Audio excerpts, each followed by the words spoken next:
people without knowledge of their past history, origin, and culture are like a tree without roots. Those are the words of the great Marcus Garvey. With those words, I greet you once more in the powerful name of God Almighty. Jamaica, the diaspora, and the world, welcome once more to this important discussion.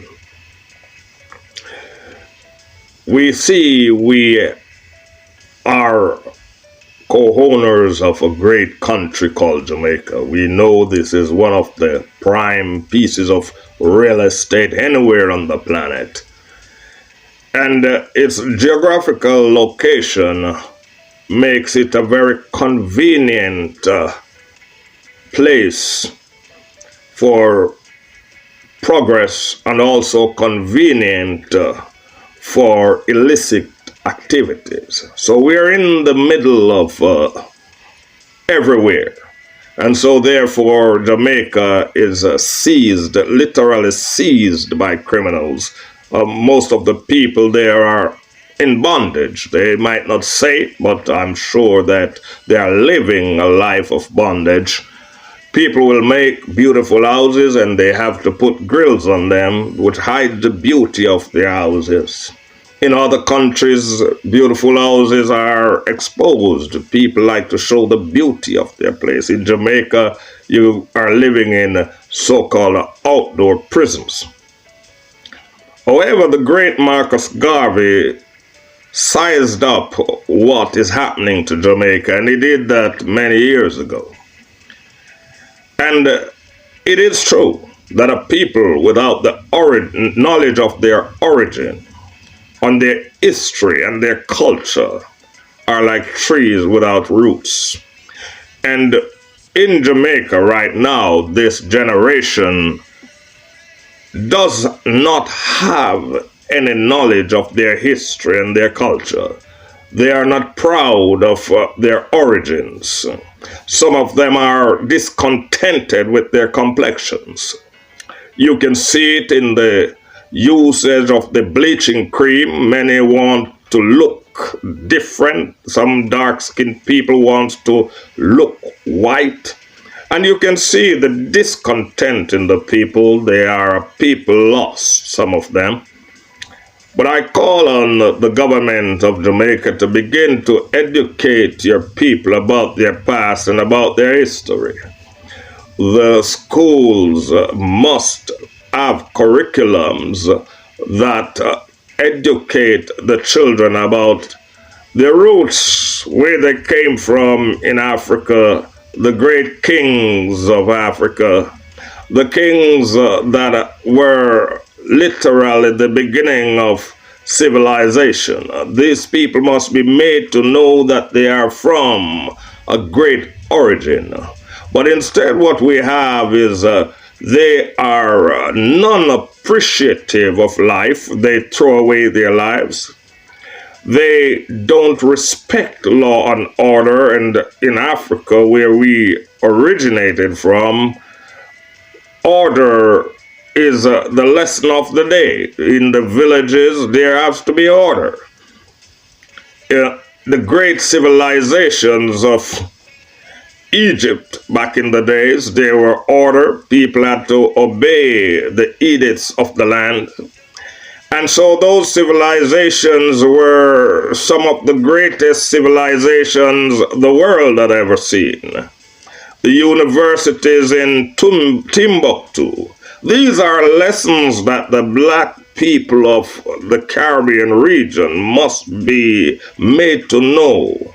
The great Kemet, that the civilizations that the Western world envied and copied, they must be made to know these things.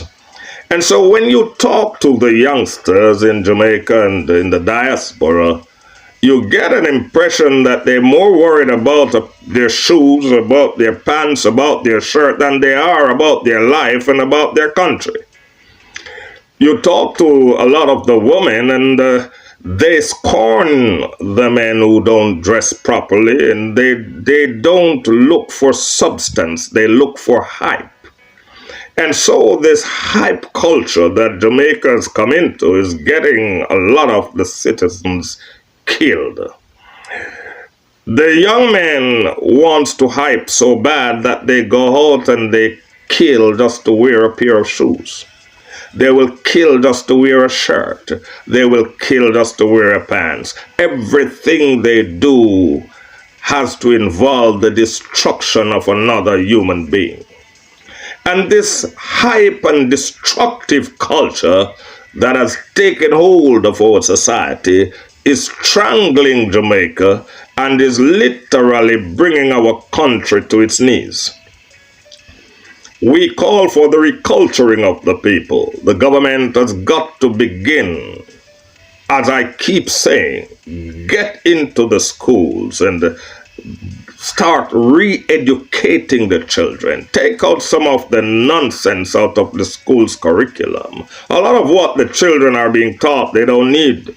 Those things, it does not help in shaping them to be good citizens. We have to do several big moves to save Jamaica. We have a country to save. We have to begin to militarize our country, arm the people so they can protect themselves. That's number one. Re-educating of the people. The schools by day become universities or mini universities by night, where our adults must be sent into those classrooms and be taught skills to help to build the country. The military draft must be instituted. The children in school should start to be militarized from their young so that when they become adults, they are already disciplined. And they must be thrown into national service. So these things can be done. We have a government without ideas. We have government that refuse to scrap the ideas that have failed. You have to re-educate and reculture the people of Jamaica. The propaganda that you hear in some of the music, those have got to be banned, and such artists reprimanded and reminded that this is leading to damage to our country, so we cannot tolerate the lyrics of some of the music that comes out of the mouth of some of our young men and women. The moral fiber of the country has been destroyed because our people have forgotten about their origin and the legacy that the great men and women of the past have fought to hand down to us as a country. We were handed a country that came out of the great works of the great Marcus Garvey. We were handed a country that Paul Bogle, George William Gordon, they stood up for freedom of Jamaicans.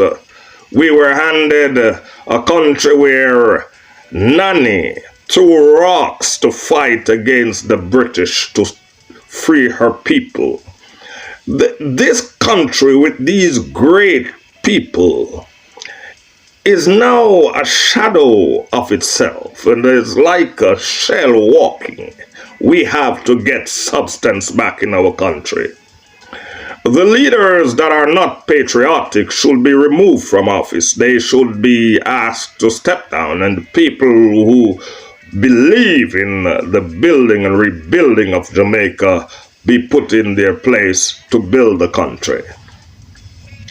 We have to cast a wide net, as I have said. We have a country to save.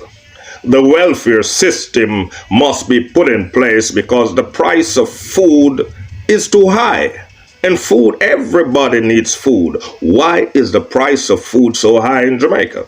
And therefore, it has to be subsidized. The people must be given at least $15,000 or $20,000 a month to assist in the buying of their food. We cannot continue to watch the country spiral out of control. And therefore, what we are doing is breeding criminals by making economic hardship. We have to ease the burden on the population.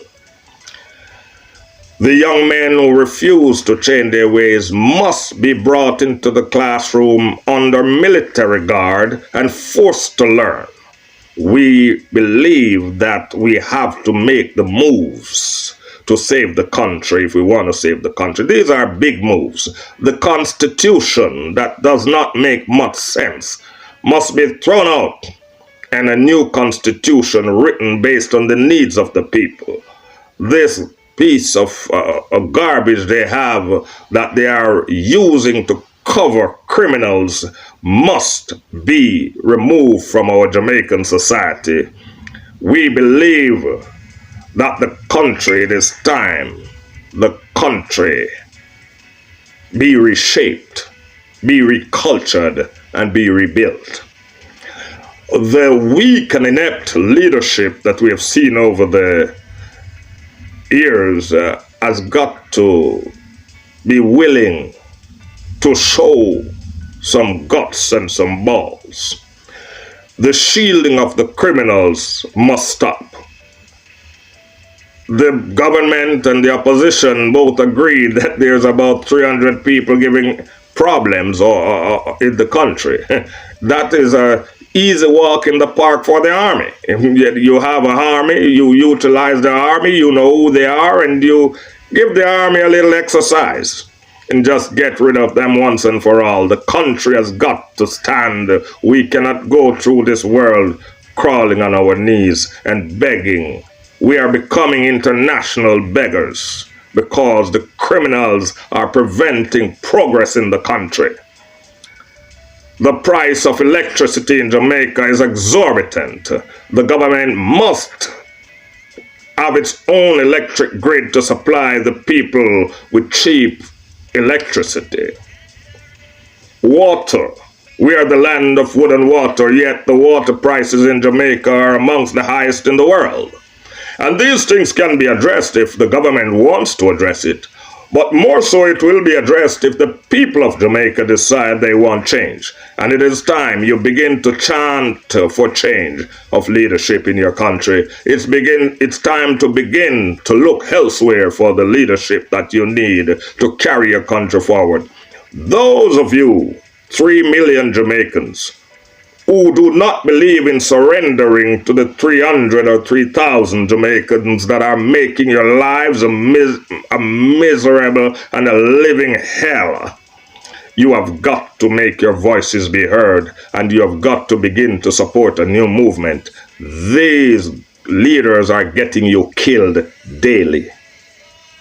The leaders are watching you slaughter. They know the people. They have armies, police force, they have drones, helicopters, boats, guns, ammunitions, bombs, grenades, and they are not using the tools to stop the crime and bring the country to a peaceful status. I hence call on Jamaicans in the diaspora and in Jamaica to answer the rallying call to patriotism and let us call for a new movement and restructuring of our country. Let us call for the rewriting of the Jamaica Constitution or the amendments of the clauses that are it's literally like an umbrella for criminals. You have fines being imposed from 1962. You check out the different cost of things from 1962 until now. And so those laws cannot run a country that is in woeful waters like Jamaica. As I've said before, we are in the center of everywhere, convenient for progress and convenient for crime. It is time we make the decision of good over evil, good versus evil, God over the devil. Let us come together and demand from the government the changes that we need to make the country a better place. The people of Jamaica must be taught their roots and their origins. They must be taught of how great their ancestors are and must have a sense of national pride.